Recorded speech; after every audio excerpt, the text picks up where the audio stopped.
Book of Heaven, Volume 36, October 26, 1938. The Sad Effects of Disturbance. The little infirm one in the Divine Volition. One who lives in the divine will forms the prop for her creator and secures his interests. My poor existence feels the extreme need to live in the divine will. The bitterness and the pains that enwrap me are so many that I feel as if they wanted to snatch me from inside the divine fiat, and therefore I feel more than ever the need to live in it. But with all the efforts I make to live abandoned in its arms, I can't help feeling embittered, dazed, disturbed by the many troubles and hard pains that surround me, to the point that I can take no more. My Jesus, Celestial Mama, help me. Don't you see that I am about to succumb? If you don't keep me in your arms, if you don't continue to inundate me with the waves of your divine volition, I tremble in fear. Where will I end up? Oh, please, do not leave me. Do not abandon me to myself in such a hard state. But as I was thinking this, my always lovable Jesus ran to sustain me in his arms, and all goodness told me, My good daughter, courage, do not fear. I do not leave you, nor can I leave you. There are the chains of my will that bind me to you and render me inseparable from you. Besides, why do you fear you may go out of my will? Just as, in order to enter into it, it took a firm and resolute act of wanting to live in it, in the same way, to get out of it, it would take another firm and resolute act. But you didn't do this, nor will my daughter ever do it, will you? What I want is that you don't let yourself be surprised by disturbance, because it pales you.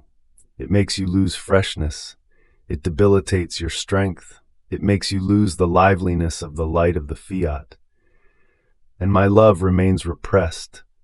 Attentiveness loses its pace.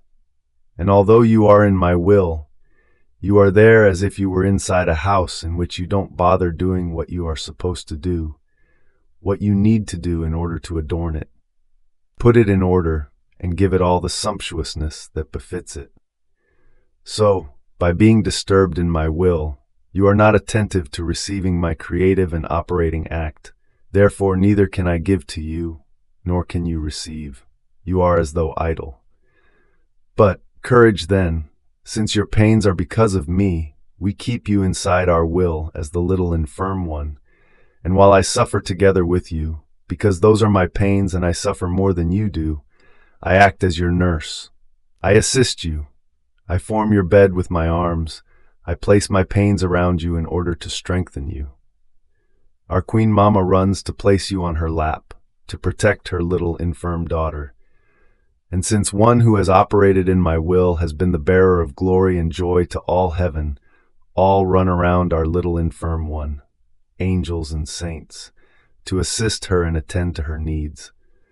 Nothing foreign and which does not belong to us can enter our will. Even the pains must be our pains. Otherwise they can't find the way to get in. Therefore, courage, what I want is that you remain at peace.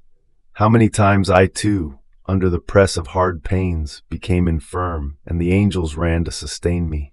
Even my heavenly Father, in seeing me amid excruciating pains, ran to take me in his arms, to strengthen my groaning humanity. And how many upon many times did my mother become infirm in my will, in seeing the sufferings of her son, to the point of feeling like she was dying. And I ran to sustain her. I pressed her to my heart, so as not to let her succumb. Therefore, what I want is courage and peace.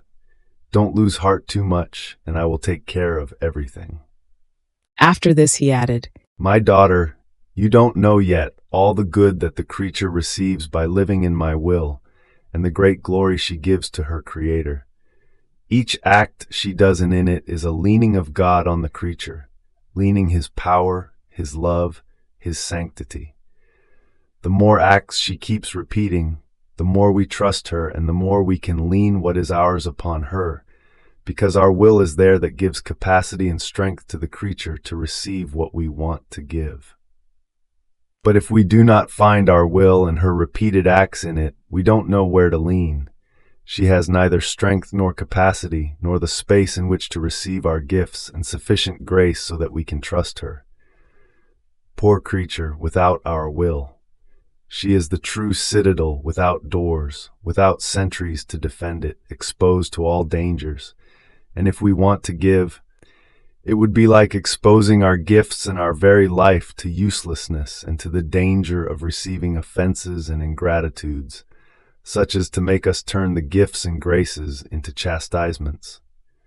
In fact, you must know that when the creature does our will, we secure our interests. We never operate to our disadvantage. First, we secure our interests, our glory, and then we operate. Otherwise, it would be as if we didn't take care of our sanctity, or did not appreciate our gifts or anything we do, or as if we didn't know ourselves, our power, and what we can do. Who would ever undertake an enterprise without first securing his own interests? No one. It may happen that by disgrace one suffers some losses in his enterprise, but by having thought of how to secure his interests first, he won't have to lose his status and will be able to maintain his good standing. But if he hadn't put his interests in a safe place, he could reduce himself to starving. This is why we want the creature in our will, because we want to secure our interests. Whatever we give, love, sanctity, goodness, and everything else, our will takes charge of having them returned to us in as many divine acts. So, divine love we gave, and divine love she gives us. Our will transforms the creature into our sanctity and goodness, and makes her give us holy and good acts. Even her breath, her motion, her steps are pure and holy. We feel in her acts the likeness of ours, because they are rendered so by our will. And when we receive from the creature what is ours, turned into divine by our fiat, our interest is safe, our love celebrates, our glory triumphs, and we prepare new surprises of love, of gifts, of graces. When we are given our interest, we hold nothing back, we abound so much that the heavens are astounded. Fiat.